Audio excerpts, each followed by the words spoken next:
소수의 병자들만 고쳤대요. 권능을 행하실 수가 없어서. 예수님이 능력이 없어서 못 고치겠어요. 고치려고 하면 전능하신 분이니까. 전지전능하신 분이니까. 하나님이시니까 예수님이. 그러면 고칠 수 있어요. 그런데 소수의 병자들만 고쳤다 그랬어요. 병자란 말은 연약한 이라는 뜻이에요. 연약한 이라는 뜻인데 무찌르다, 소멸시키다 이런 뜻을 가지고 있어요. 그러니까 이 병자들이라고 한 사람들은 자기들이 하나님을 알지 못하는 질병에 걸린 존재들이라는 걸 알고 하나님을 알지 못하고 있는 이 무지를 무찔러 가고 있던 자들이에요. 이 무지를 소멸시키고 가고 그런 소망 갖고 있었던 자들이에요.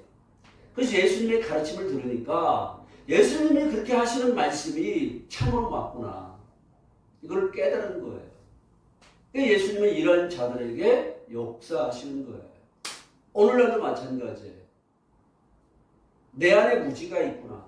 하나님을 알지 못하는 무지. 그래서 내가 어두운 가운데 살아가구나. 내가 그래서 어두운 일을 행하며 살고 있구나.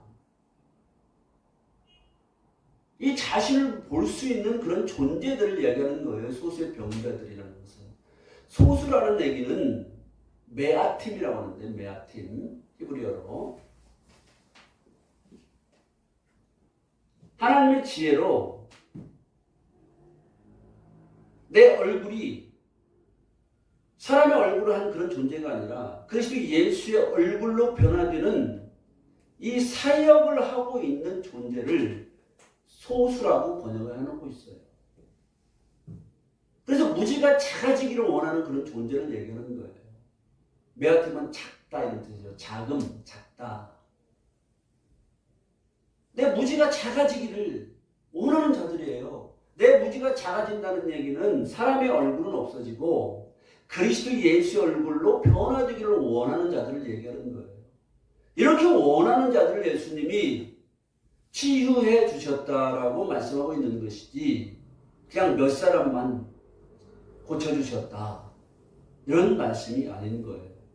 그러니까 내가 소수의 병자라고 번역된 여기에 포함되어야 되는 거예요. 내가 그런 존재가 되어야 되는 거예요.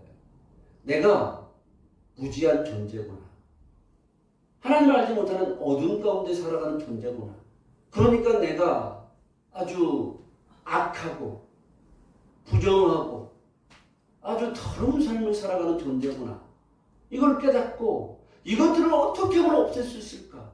그냥 아무리 해도 없앨 수 없구나.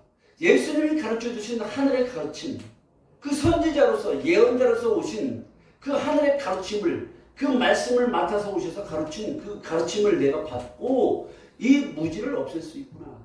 내가 악하고 음란한 삶을 청산할 수 있구나. 이걸 깨닫고 예수님의 티칭을 받아들이는 자들을 말씀하고 있는 거예요. 이것을 소수의 병자들이라고 이렇게 번역해 놓은 거예요. 내가 그렇게 소수의 병자들이라고 번역된 내가 무지한 존재, 어둠 속에 살아가는 존재임을 깨닫고 이 어둠들을 어떻게 하면 물리칠 수 있을까? 그래서 어둠을 물리쳐서 악하고 음란한 삶을 내가 어떻게 청산하며 음란하지 아니하고 거룩하고 깨끗한 삶을 살아갈 수 있을까? 이걸 추구하며 살아가는 존재들을 소수의 병자들이라고 번역해 놓은 거예요. 내가 이렇게 살아가면 예수님은 그렇게 이루어지도록 예수님이 해주시는 분이라는 거예요. 우리 안에서. 지난번에도 우리가 말씀을 나눴지만 요한계시록 3장 20절 말씀, 내가 문 밖에 서서 두드리노니. 또 생명을 목표로 문을 열어라 이런 뜻이에요. 문이라는 말은 생명을 목표로 열다. 하나님의 생명을 얻기 위해서 목표를 열어라. 내가 들어가야만이 네가 하나님의 생명을 얻을 수 있다. 이런 말씀하시는 거예요. 문 밖에 서서 두드리노니 누구든지 문을 열면 내가 들어가서 그로 더불어 먹는다니까 막 뭐 음식을 먹는 것처럼 사람들 생각할 수 있지만 먹는다는 말은 리스 오드라는 말인데 머물다, 새롭게 하다 이런 뜻이에요. 먹는다는 말이. 우리 안에 들어오셔서 문을 열고 그분이 들어오시도록 내가 내 마음을 열면, 내가 그분을 영접하면 그분이 내 안에 오셔서 머물면서 나를 새롭게 해주신다는 그런 말씀을 하신 거예요.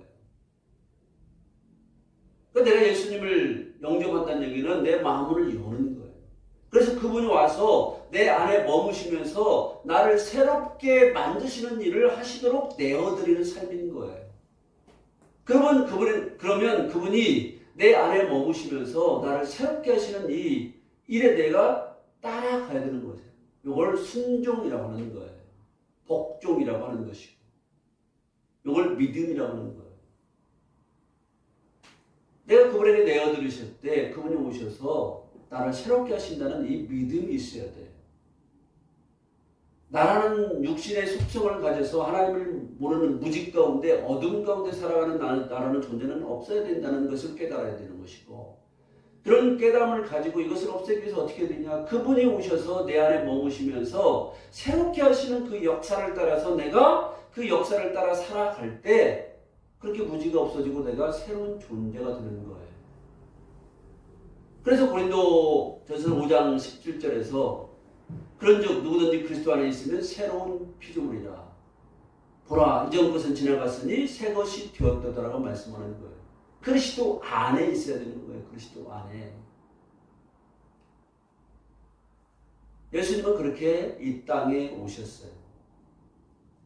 이 땅 하니까 물리적인, 지리적인 땅만 생각하면 안 되고 우리 마음 땅에 오셨어요. 근데 우리가 문을 열어야 돼요.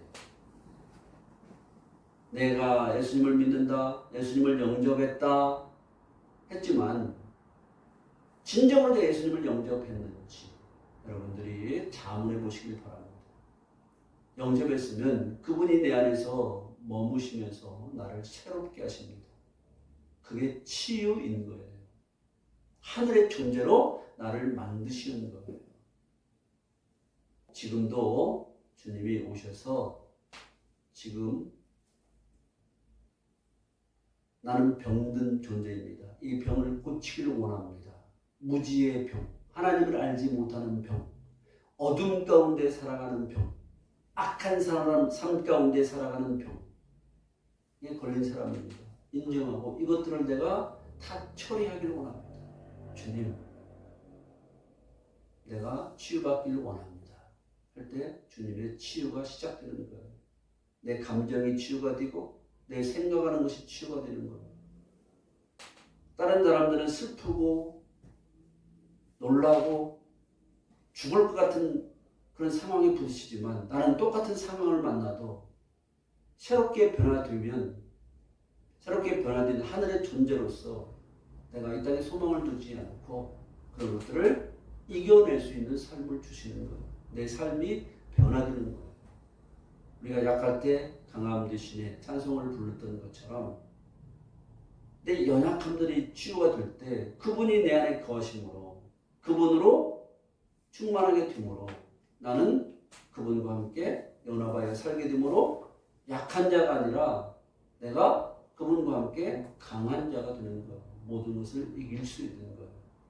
여러분들이 오늘 말씀과 같이 예수님의 가르침을 듣고 말씀 좋네 하고 끝나는 것이 아니라 예수님이 그 고향 땅에 가셔서 그 회당에 안식되어 있었던 사람들과 같이 반응하는 것이 아니라, 그리고 예수님을 걸림돌로 생각하는 것이 아니라 내가 예수님에게 걸려서 넘어져야 되겠군요.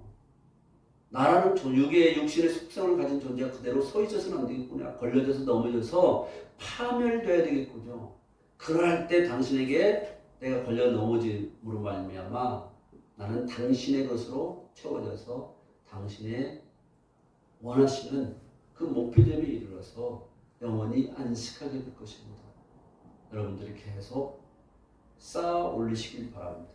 목표 지점에 도달할 때까지 내 안의 무지를 다 없애고 새로운 존재로 주님이 만드시는 그런 존재가 되어져서 계속 성장해서 하늘에 올라가는 그런 축복이 있기를 우리 주 예수 그리스도 이름으로 축원합니다. 아멘. 아멘.